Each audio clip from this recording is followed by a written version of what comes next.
আল্লাহুম্মা সাল্লি আলা মুহাম্মাদিন নাবিয়্যিল উম্মি ওয়া আলা আলিহি ওয়া সাহবিহি। সম্মানিত আজকে নারায়ণগঞ্জ বৃক্ষ মেলার সভাপতি মহোদয় সাহেব, আপনার বন বিভাগ ও কৃষি বিভাগের সম্মানিত কর্মকর্তা, আমার সহযোগিতা ভাইয়েরা, নার্সারি মালিক ভাইরা, আসসালামু আলাইকুম। এখানে আমরা একটা সবচেয়ে গৌরবের ব্যাপার যে আমরা যারা নার্সারি মালিক এসে আমাদের পয়সা আমরা করি।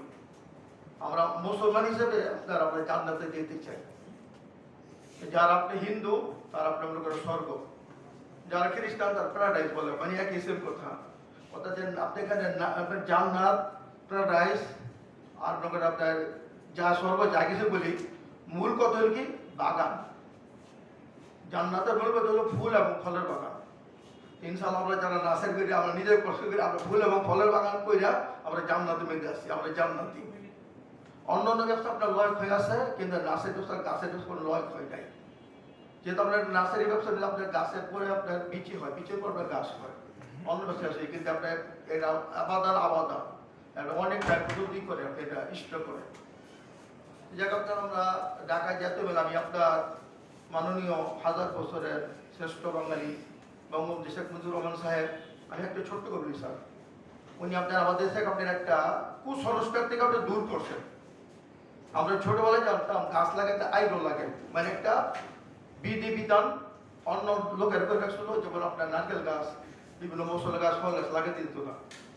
তাই 74-এ আপনার মাননীয় বঙ্গবন্ধু শেখ মুজিবুর রহমান সাহেব রমনা রেসকোর্স ময়দানে আপনার প্রথম নারকেল গাছ লাগিয়ে আপনি কুসংস্কার ই করে, আমি ওনার সাথে ছিলাম, আমি বঙ্গবন্ধুর সাথে ছিলাম, আমি লাগাইছি গাছ। তাহলে এখানে আপনার উনি আপনার গাছ লাগানোর একটা উদ্যোগ আমি উনি আপনার উৎসাহ আপনি আরম্ভ করছেন। ওই থেকে আপনার পর্যায়ে আমরা আপনার রাষ্ট্রীয়ভাবে জাতীয়ভাবে আপনার মাননীয় শেখ হাসিনা মহোদয় আপনার এখানে আপনার বৃক্ষ মেলা আপনি আরম্ভ করছেন। আরম্ভ করার পর আপনার বাংলাদেশের পথে ঘাটে প্রান্তরে সাত বাগান আপনার মনে করেন বিভিন্ন আপনার বাড়ির আঙ্গিনের ভিতরে আমরা গাছে উৎসাহিত হয়ে পড়ি। যেহেতু আমরা আপনার অনেক আপনার পিছাই পড়ছিলাম, গাছ কাটটা ফলাইছে কিন্তু গাছ লাগে না। তারপর আরেকটা আমাদের স্লোগান আমি বলবো, খুব শর্টে বলতেছি, আমরা গাছ লাগাও দেশ বাঁচাও, গাছ লাগাও দেশ বাঁচাও আমাদের যে স্লোগান, এই স্লোগানটা সীমাবদ্ধ। আমরা পরিচর্যা করি না, আমরা সংরক্ষণ করি না, এটা আপনার একটা কথা। আমরা গাছ লাগানোর পরে আমাদের পরিচর্যা করতে হবে, সংরক্ষণ করতে হবে। আমরা সংরক্ষণের পরিচর্যা করি, এটা আমাদের দুঃখ, আমাদের একটা বড় একটা ব্যর্থতা। এই জায়গায় আমরা নার্সারি মালিক সমিতি নানানকে আমরা বিগত বছরে ইনশাল্লাহ প্রশাসনের সহযোগিতায়, বন বিভাগের সহযোগিতায়, কৃষি সহযোগিতায় সফলভাবে আমরা আপনার মেলা চালাইতেছি। ঢাকায় জাতীয় মেলার পরই আপনার একটা সত্যি বড় একটা প্রয়োজন একটা আপনার মেলা আমরা নানানকে করি। ইনশাল্লাহ আপনার আমরা করি, এখন আমরা করতেছি, ভবিষ্যতে ইনশাল্লাহ আমরা করবো। আমরা আপনার শুধু আপনার বাংলাদেশে না, সারা পৃথিবীর জীববৈচিত্র্য রক্ষার জন্য যে জিনিস প্রয়োজন গাছ, সেটা আমরা আপনার বিক্রি করি এবং আপনার সংগ্রহ করি এবং পরিচর্যা করি। এই জন্য আমরা নিজ কামড়ে তাই জায়গা আপনার সম্মানিত অনেক সম্মানিত মেহমান হয়ে আছেন, আমি বেশি কথা বলবো না।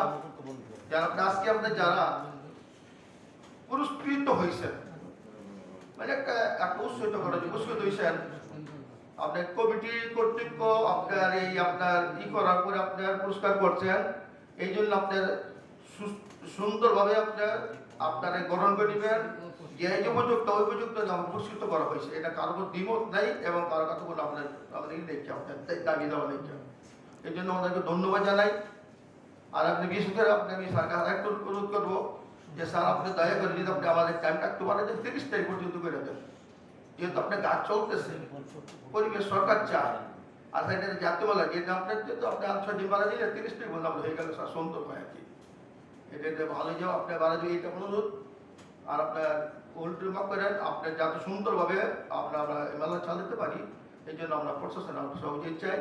আর একটা সহযোগিতা চাই, আমাদের গাছের আমরা এর মতো পথিক, আমাদের কোনো টোকাইয়ের মতো আমাদের কোনো স্থান নাই, সরকার কোনো কোনো সাহায্য পাই না, কোনো স্থান নাই, আমাদের কোনো ব্যাংক লোন নেই, আমাদের কোনো একটা সরকারের সাহায্য নেই। এটা একটা দুঃখজনক প্রাকৃতিক বিপদ আছে, এটা আমরা কোন জায়গায় দাঁড়াইবো এটা কিন্তু আমরা পরের বাড়িতে থাকি যাযাবরের মতো আজকে খাতে দেখাল খেতে।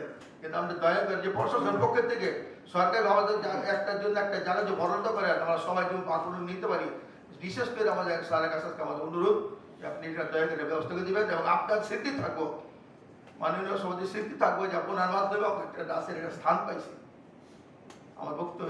ভুল ক্ষমা মাফ করবেন। সবাইকে আল্লাহ ভালো রাখুক।